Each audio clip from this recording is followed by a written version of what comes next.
Dans son allocution, le chef de l'État congolais est notamment revenu sur l'agression dont est victime son pays, la République démocratique du Congo, de la part du Rwanda de Paul Kagame.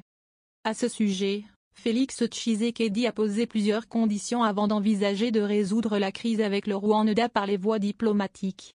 Enfin, quatrièmement, un règlement du conflit, par les voies diplomatiques pourrait être envisagé avec le Rwanda, cependant, pas dans n'importe quelles conditions. En effet, aucun dialogue ne peut et ne pourra intervenir avec notre agresseur tant qu'il occupera, quelle qu'en soit l'étendue, une portion de notre territoire. Et tant que cette situation perdurera, les fardicides demeureront, quoi qu'il en coûte, commis à leur poursuite. Et ce, jusque dans leur dernier retranchement. En d'autres termes, nous n'accepterons aucun compromis, quel qu'il soit, qui n'aurait d'autres objectifs que la sauvegarde de la souveraineté, de l'intégrité territoriale et de la stabilité de la République démocratique du Congo. Aucun compromis, qui aura pour effet de porter atteinte au droit inaliénable du peuple congolais à la vie et à la pleine jouissance de ses richesses, a-t-il prévenu.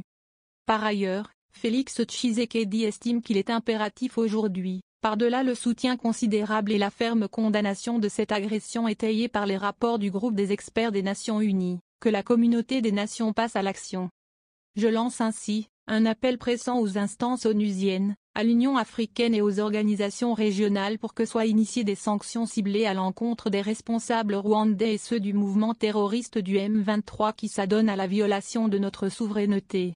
En l'absence de telles sanctions, conformément au droit international, le Rwanda et ses alliés persisteront dans leur défiance face à la stabilité internationale sans craindre de répercussions, a-t-il indiqué. En outre, Félix Tshisekedi a exprimé sa satisfaction ainsi que celle de son gouvernement en rapport avec le plan de désengagement complet, progressif, ordonné et responsable présenté, par la MONUSCO au Conseil de sécurité des Nations Unies, et adopté à l'unanimité, le 20 décembre dernier, en vue du retrait définitif du contingent onusien déployé sur le territoire congolais.